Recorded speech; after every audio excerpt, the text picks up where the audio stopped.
Приветствую вас на нашем канале Альготек, друзья. Сегодня я хочу поговорить о светодиодном освещении. И нам представилась возможность поработать с очень интересной гроу-панелью компании Biolab, которая поступила к нам на тест. Мы ее хотим посравнивать с панелью Pioneer, американская компания. На данный момент это, наверное, самая топовая панель, она самая мощная, очень дорогая. И мы не хотим устроить между ними конкуренцию, потому что здесь значительно большая мощность. В этой панели у нас 200 Вт мощности, в этой 700.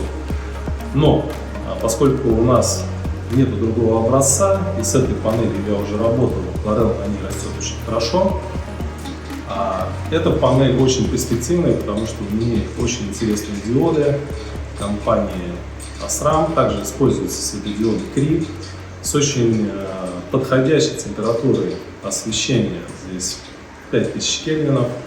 Подобные диоды мы используем в своих светильниках на наших установках, и результат мы прогнозируем хороший. Но мы его будем сравнивать и анализировать, как растет Clarel. Для чего это нужно, друзья? Эти светильники можно использовать для такого кустарного выращивания Clarel, если это кому-то интересно. Их можно использовать, например, в освещении систем запасов водоснабжения для производства аквакультуры, то есть системы УЗВ.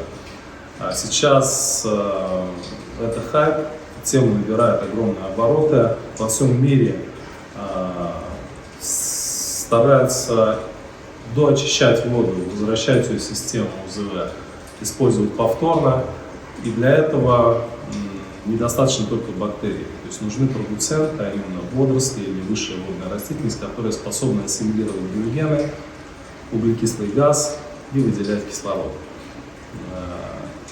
Если УЗВ, бассейны с рыбой, достаточно освещать, то Clarel может работать непосредственно в бассейнах.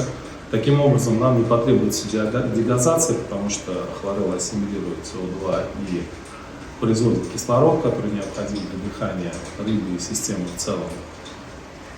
А бактерии минерализуют органику, которая у нас образуется в процессе жизнедеятельности гидробионтов и расщепления остатков корма. В этом случае у нас замыкается энергетический поток, и система становится такой прям настоящей, природной, что очень интересно. Но для этого нам нужно подобрать правильное освещение, нужны пропорции, как калибровать все. И здесь нужны надежные, но при этом не очень дорогие системы освещения, потому что у нас очень много незначительные. И здесь нам нужно гнаться за эффективностью светового потока и способностью усваивать этот световой поток клеткой Clarel. И здесь очень важно тот световой спектр, который у нас излучается светодиодом, и его другими характеристиками, такими как рассеивание, такие линзы применяются в светодиодной матрице, и другие условия. Также очень важна надежность и удобство использования. Эта панель оснащена очень удобным кронштейном, который может регулироваться под разными углами. Здесь используются надежные блоки питания Minwell и, в принципе, надежное, на мой взгляд, охлаждение. Оно пассивное, но с очень хорошим отведением тепла за счет массивного радиатора охлаждения алюминиевого, который будет отводить тепло, не используя при этом какие-то вентиляторы, которые, в принципе, тоже могут выходить из строя, усложняя устройство и при этом снижая надежность. Но как она себя ведет, будущее покажет. Мы сегодня будем использовать Clarel Альготек Aqua.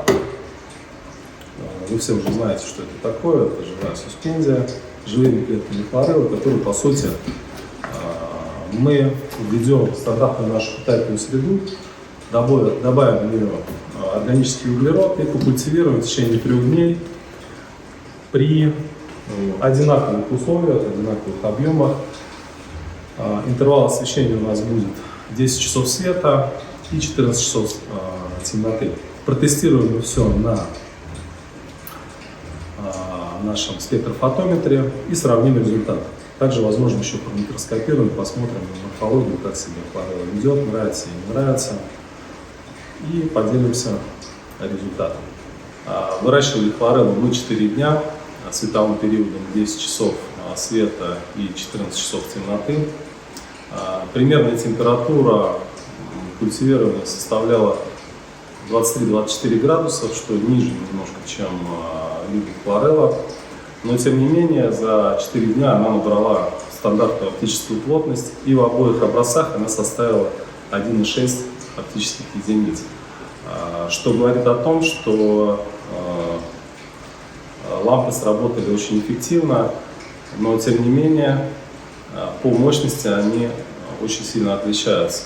Диалаб 200 Вт, Пионер 700 Вт. Практически в 2,5 раза потребление диалаб ниже. Естественно, это экономически тоже будет сказываться на результате. В чем особенность? Как вы видите, вот световой поток, да, лампы Пионер, он больше в желтом спектре, это порядка 4500 кельвинов. Он приближен к освещению лампы дна, а диалаб, световой спектр, более белый, и он приближен к ртутным лампам, таким как металлогалогеновые лампы.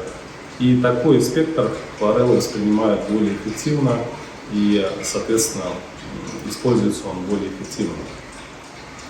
Это характерно конкретно для выращивания водорослей, и он предпочтительный, поэтому эта лампа у нас, можно сказать, по эффективности побеждает в данном испытании. Также я проверил температуру на радиаторах охлаждения, она составила 54 градуса. По сути, критичным для светодиодов является температура 75-80 градусов. При такой температуре неизбежна деградация светодиодов, вплоть до его тотального разрушения. Естественно, выход из строя панели в этом случае неизбежен. Светодиодная панель очень надежна. Рекомендую ее к применению. Заказать эту панель можно у нас. Обращайтесь, на все вопросы ответят наши менеджеры. Также подписывайтесь на наши каналы Яндекс.Дзен и Телеграм-канал. Ссылки будут в описании. Всем спасибо, друзья, успехов и продуктивной работы. До свидания.